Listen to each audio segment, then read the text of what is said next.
Obrigado pela tua apresentação. Acho que ela realmente foi muito rica e com certeza esses dados, essas informações que tu nos traz aí serviriam para a gente discutir e debater o resto da tarde, aí, quem sabe o resto da semana, não é mesmo? E eu acho que na tua conclusão realmente algumas palavras que também estavam na minha cabeça, assim, né? Porque, na verdade, se mantido todo esse quadro, como você coloca aí, essas dificuldades financeiras, essas dificuldades regulatórias, enfim, essas dificuldades de governança de uma forma geral, é de se perguntar, puxa, mas o que algum investidor privado vai querer pegar uma bronca desse tamanho, não é verdade? E, na verdade, a gente parece que tem outras questões aí que talvez a gente não consiga acompanhar, e a gente está nesse desafio aí de provar que nós somos eficientes, de provar que a gente tem equipes, que a gente está, digamos, obtendo resultados maravilhosos, como você traz aí no fim. E eu assim, teria inúmeras perguntas para te fazer, curiosidades, inclusive, de quem alguém como eu, que teve durante 25 anos dentro da empresa, mas que também está afastado já há um bom tempo e a gente acaba acompanhando mais de longe esses desafios.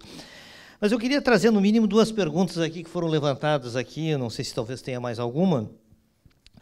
Uma delas, de uma certa forma, tu já abordaste, mas talvez você tenha alguma complementação. O colega João Paulo Amaral, da RGE, traz a seguinte pergunta, e eu até ajustaria um pouco. Ele pergunta assim, como as empresas públicas de transmissão e distribuição, e aí até eu te pediria assim, não, mas como as empresas públicas, como uma empresa como uma CE, né? Porque, na verdade, também é assim, né? De certa forma, o que a gente procurou fazer nesses painéis aqui, trazer o setor elétrico, desafios e oportunidades, de uma certa forma foi também tentar entender como é que o Sindicato dos Engenheiros pode agregar forças, pode agregar cabeças, para ajudar aquilo que é nosso aqui, que é do Rio Grande do Sul e que tanto, digamos, significado tem para o nosso desenvolvimento.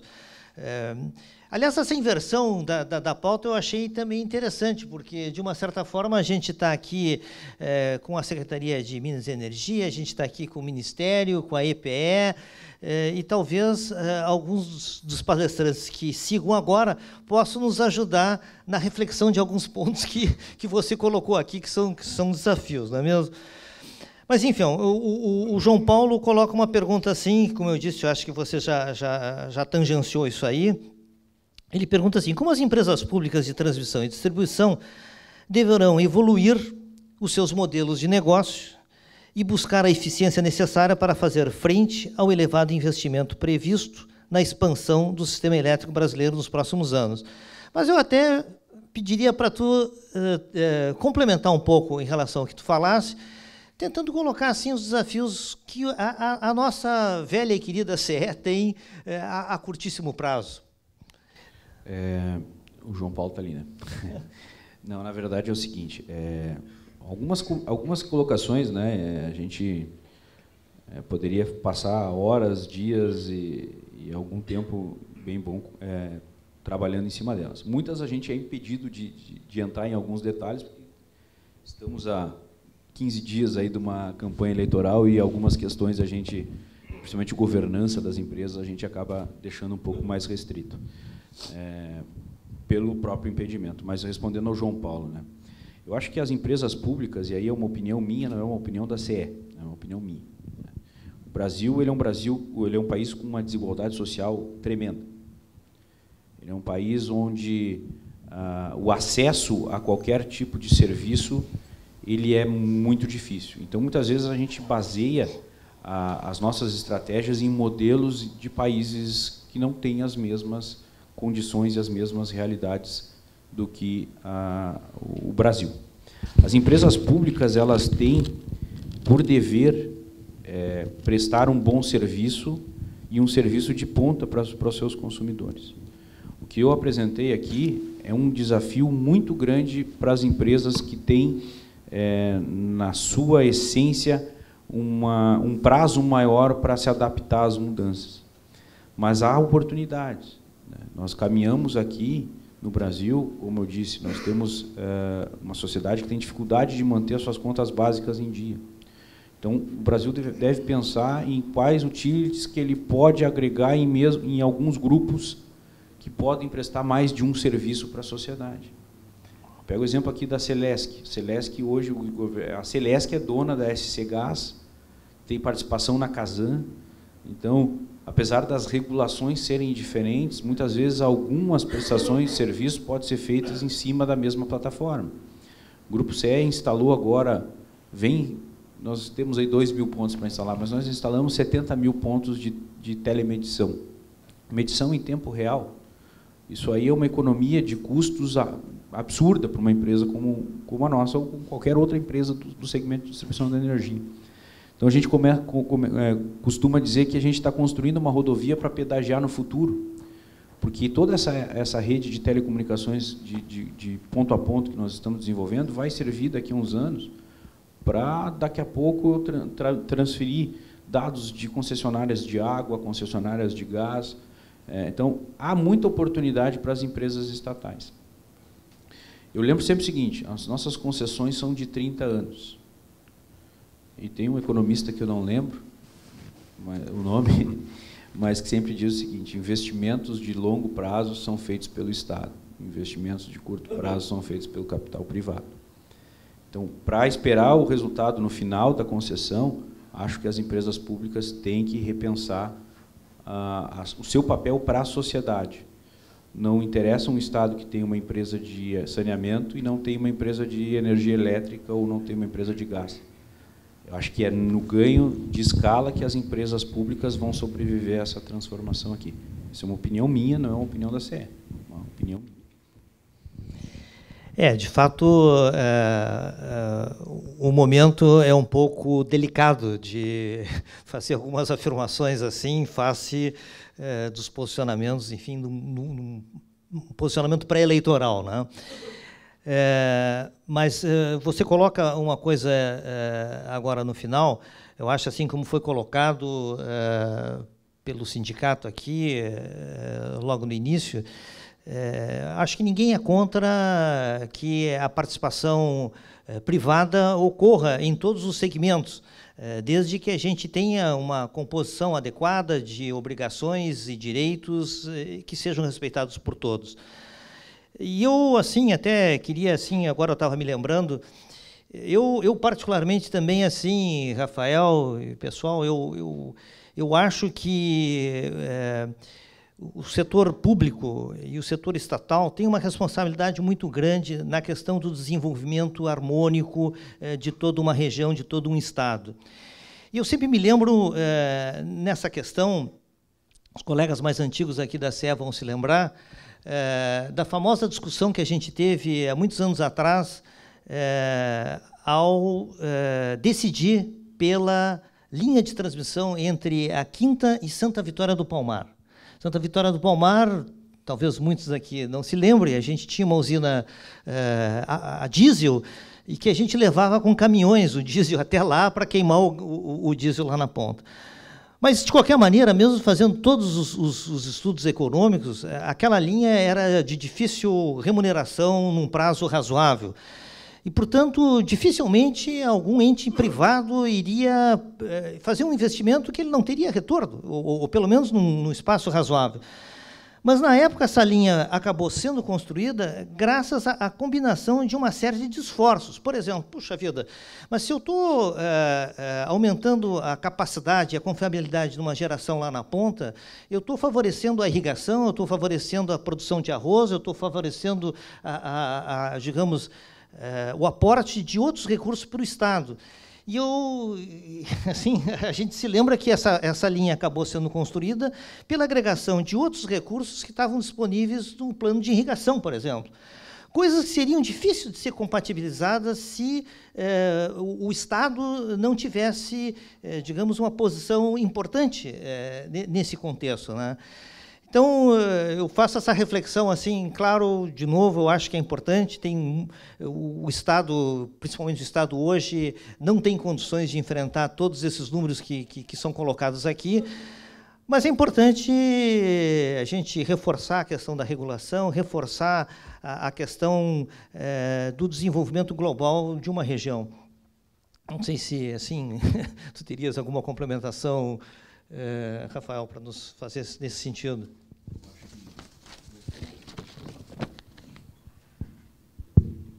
Vou aproveitar o teu exemplo, né? Olha que vai muito em linha com o que eu apresentei aqui. Em 1998, se não me engano, foi essa discussão da substituição da geração diesel lá no sul do estado pela conexão ao Sistema Interligado Nacional. Menos de 20 anos depois, o governo federal, através da empresa de pesquisa energética, através do Ministério, da ANEEL, conectou aquela região ao sistema de 500 kV para despacho de um potencial energético alternativo. Então, se nada tivesse sido feito nesses 20 anos, daqui a pouco, com uma visão de desenvolvimento regional, talvez essa conexão ao sistema de 500 kV pudesse ter sido postergada ou algum outro estudo pudesse ter sido antecipado para atender a região. O que eu digo assim na questão do Estado, e muitas vezes não é o Estado atuando somente como por ter uma empresa de distribuição de energia elétrica ou de transmissão de energia elétrica, mas por enxergar deficiências dentro da sua região que muitas vezes não são captadas por quem tem que enxergar isso, que são os agentes do setor, no caso, o setor elétrico. Aquela região lá, nós até tivemos uma discussão algum tempo atrás com a empresa que construiu a linha de transmissão. Por quê? Porque nós tivemos um impasse ambiental não previsto no edital e tivemos que discutir com a Procuradoria-Geral a respeito desse impasse. O que ficou evidente nessa discussão com quem não é do setor, que aquela região é uma região importante do ponto de vista não somente econômico, mas ele é de social e de segurança. Porque quando a gente começa a conversar com um estado como o nosso, Rio Grande do Sul, que faz fronteira com 2 países, onde é um estado que não é os colegas ali que hoje estão na RGE, mas eram da ES, sabem que nosso sistema de distribuição, por exemplo, é radial. Vai chegar em algum momento que eu não vou conseguir me conectar com ninguém, e aqueles conjuntos eu vou ter dificuldade de atender os indicadores. Eu volto à discussão, né? O modelo ele tem que prever essas situações, porque se for aplicado à risca com a cobrança do TCU em cima dos contratos de concessão, é injusto uma distribuidora, muitas vezes, poder perder o seu contrato de concessão por causa de um conjunto que ela não tem opção de desconectar com ninguém porque está lá na fronteira do Brasil com a Argentina, por exemplo. Então, são pequenas percepções que o Estado pode ajudar, porque não interessa se é a concessão da CE ou se é a concessão da RGE, se é público ou se é privado. Há uma descontinuidade na prestação de serviço cada vez que esses pequenos detalhes não são percebidos.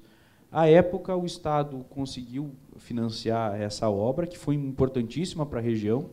É uma região que produz boa parte da capacidade orizícola do Estado e que hoje tem um atendimento muito melhor por causa de uma visão nacional, que eu representei aqui, de aumento da energia alternativa, que acabou determinando a conexão da região do extremo sul do estado do Rio Grande do Sul na nossa linha de 500 kV, que conecta aqui com a subestação de Nova Santa Rita. Então, é um processo, o setor elétrico é um processo de melhoria. Em 20 anos, eu saí da geração a diesel para a geração eólica com conexão no sistema interligado. Houve interferência do Estado, mas eu digo que haveria de ocorrer outras intervenções do Estado para outras situações específicas que acabam impactando muitas vezes no negócio de distribuição e de transmissão, independente se é público ou se é privado. O Estado tem que enxergar esses gargalos e atuar de uma forma mais incisiva. Beleza. Talvez uma última pergunta, não sei se alguém tem mais alguma, mas o colega Adriano Alban, engenheiro civil, te traz a seguinte pergunta: como é vista a geração própria de energia fotovoltaica ou eólica do consumidor empresarial para as distribuidoras? Terias algum comentário a fazer? Adriano. Ah, está lá o Adriano. Olá, Adriano. Eu, particularmente, acredito que o negócio de distribuição ele é remunerado pelo fio. Todas essas divergências que a gente acompanhou aqui de custo de energia, de encargos, isso não deveria impactar no negócio de distribuição. A geração distribuída vem para auxiliar o negócio de distribuição se a tarifa fio for remunerada da forma correta. Por quê? A geração distribuída, alguns elementos da geração distribuída, independente se ela é fotovoltaica, se ela é biomassa, se ela é eólica, independente da fonte, ela acaba conectando muitas vezes em redes robustas e em redes que têm alguma dificuldade de alguns critérios, acabam auxiliando a distribuidora. Perdão. E muitas vezes acaba até postergando a necessidade de alguns investimentos que a distribuidora venha a ter. Qual é a minha particular preocupação com a geração distribuída? É algo que eu nem trouxe aqui, porque já estava extenso demais. Mas já existem estudos no Brasil que comprovam que o custo de operação do sistema de distribuição com a geração distribuída é 9 vezes maior do que o atual. Empresas privadas com projetos de P&D, com universidades renomadas, já apontam isso. Por quê? Porque a geração distribuída é uma geração intermitente. Eu tenho disponibilidade, assim como eu não tenho. E existem equipamentos na rede de distribuição que são os responsáveis por controlar, por exemplo, o nível de tensão da rede. E esses equipamentos eles sofrem uma sobrecarga de operação. Por quê? Porque muitas vezes a geração distribuída entra e eu tenho que baixar os taps. Sai a geração distribuída, eu subo os taps. E assim eu vou trabalhando com os reguladores de tensão, entra banco de capacitor, sai banco de capacitor. Então, aquilo que foi projetado para trabalhar com uma curva de carga fixa, ou seja, eu vou lá, programa minha curva de carga, programa o religador, ele vai trabalhar dessa forma. Opa, religador, calma aí, agora mudou tudo. Agora eu tenho geração distribuída aqui no alimentador, no ramal do lado, eu desconfiguro todo o modelo de operação já preconizado na distribuição. E isso já foi feito alguns estudos financeiros que podem impactar em até 9 vezes o custo de operação do segmento de distribuição. Os equipamentos vão ter redução de vida útil, a depreciação vai ser maior. É mais uma incógnita para entrar nessa equação aqui, que ela não é simples. Mas o caminho é esse. A geração distribuída é uma realidade. Os gráficos que a gente mostra de incremento de número de unidades e de potência, eles são significativos. Eu também acho que nós não podemos ir só no filão do mercado e achar que é só fotovoltaica. O estado do Rio Grande do Sul tem um potencial de biomassa tremendo. Existem diversas regiões afastadas dos centros urbanos, com dificuldade de atendimento, que poderiam ter programas de desenvolvimento de biomassa locais. As distribuidoras também vão, nesses modelos de negócio que estão sendo estudados aqui com a ANEEL, propor para os órgãos do setor elétrico de que forma a distribuidora pode beneficiar o investidor para se instalar em determinada região, para beneficiar a própria rede de distribuição e todos os outros consumidores. Mas eu acho que estamos indo no caminho certo, cuidando alguns detalhes que são importantes para não impactar no desequilíbrio do setor. Maravilha. Eu acho que estamos com o nosso tempo já esgotado. A gente te agradece muito aí a tua apresentação, Rafael, e como eu disse, espero que as apresentações que sigam ajudem um pouco a encaminhar alguns desses soluções aí para esses desafios e oportunidades que a CE enfrenta. Muito obrigado.